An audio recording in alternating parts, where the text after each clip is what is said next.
A new survey this morning from the Pew Research Center finds about 6 out of every 10 black adults say supporting black business is an effective strategy they feel for gaining movement towards inequality in the U.S. However, black business owners represent less than 2.5% of all employer firm owners. According to a Census Business survey, the majority of black-owned businesses in the country are healthcare or social services and professional and technical services. For a closer look at the local level here in Metro Detroit, we're joined by Mark S. Lee. Thanks for coming in this morning, Mark. Thank you for having me. Appreciate it. So let's start off. Give us an overview of black-owned businesses in the Metro Detroit area. Yeah, black-owned businesses in Detroit are a powerful resource for the city. We have over 62,000 small businesses here in the city of Detroit, according to the 2012 U.S. Census data. That makes us the 4th largest city in terms of number of businesses in the country. In terms of black businesses, approximately 41,000 black businesses here in the city of Detroit as well. So the overall landscape in terms of the numbers are very strong here. Big numbers. So when you talk about growth and you talk about success, I'm sure there are a number of factors, but what would you say are the top factors? Yeah, in terms of growth, people have left corporate America. They want to create and control their own destiny. And so what we discover is that every year, 20% of all black Americans will start a business. 20%, let that sink in. The issue is that only 4% of them will survive within the first 12 months. So when it comes to the overall level of success, I think the challenge is making sure that they have the right business plan, making sure they have the right idea, that they're passionate about it, and really have the resources to certainly start and grow a business. Yeah, 20% is a huge number. I mean, obviously the entrepreneurial spirit. What are some programs in place to address the disparities that some of these companies face, or some of these entrepreneurs will face? You know, one of the programs that you're starting to see more and more of, quite frankly, are mentorship programs, mentoring programs. So one of the biggest differences that you will find is that black Americans in the country represent 12% of the entire population, but only 4% of all small businesses. And so one of the reasons that there's such a disparity is that black businesses have come to the party late, so to speak. And what you need to have in terms of supplying that level of support is mentoring programs, mentorship programs.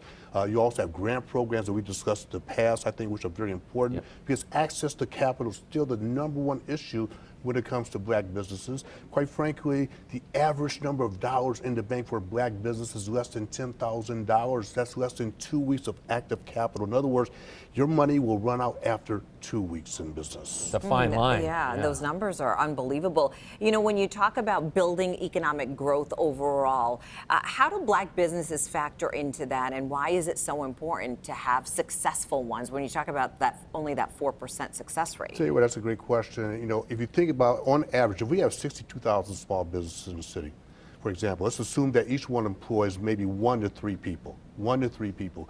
You're talking about close to 200,000 employees.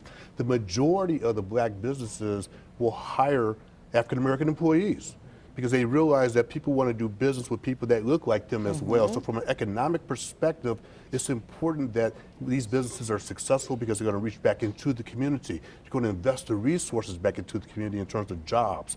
Those jobs will create certainly long-term tax benefits for the community as well. So it's important that we have successful black businesses, not just here in the city of Detroit, but across the metropolitan area, as well as across the country. By the way, small businesses over a 10-year period, according to the SBA, will generate between 60 to 70% of the net new jobs in the country. A lot of times we think it's the big businesses are doing that, but really the small businesses are the economic generators in this country. And they're backbone of the country, for sure, business-wise. All right, you already mentioned capital as a big challenge that black-owned businesses face. What are some of the other challenges that are up there along with that capital? Quite frankly, customers. We need to get customers supporting black businesses. So think about it this way.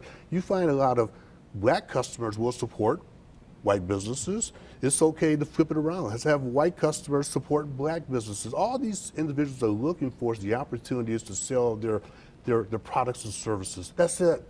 And go in there and support those businesses. And what I've discovered over the years, and talked about this topic for 15, 16 years, the issue is that a lot of people still are resident about going into a black store and supporting those black businesses. So the #1 challenge, if you want to ensure a level of success, is support all businesses in the city, everybody, male, female, black, white, everybody deserves a chance at the economic equity. And why do you think that is? I mean, again, I know there are a number of factors, but I mean, is it marketing? Is it familiarity? I mean, what do you think the biggest holdback is? I think it's a combination of both of those. I think I talk to a lot of business owners every single day, as you both know, and one of the challenges is that a lot of black businesses are still struggling from a marketing perspective, don't have the same resources. If you think about a white business, a larger white business, historically they've been around for a long time.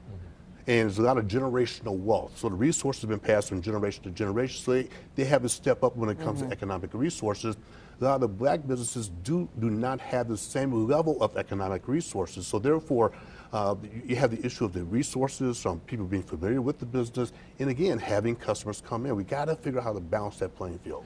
When you look at the future of black business, are you bullish on that?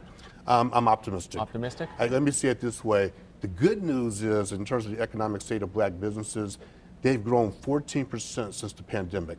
So the actual growth rate is 14%, which is on par with the total population in terms of the black and white businesses. So looking ahead, I'm optimistic. There's still some challenges on the horizon, and let's not take black businesses for granted. But overall, continue to support these businesses, and I'm optimistic.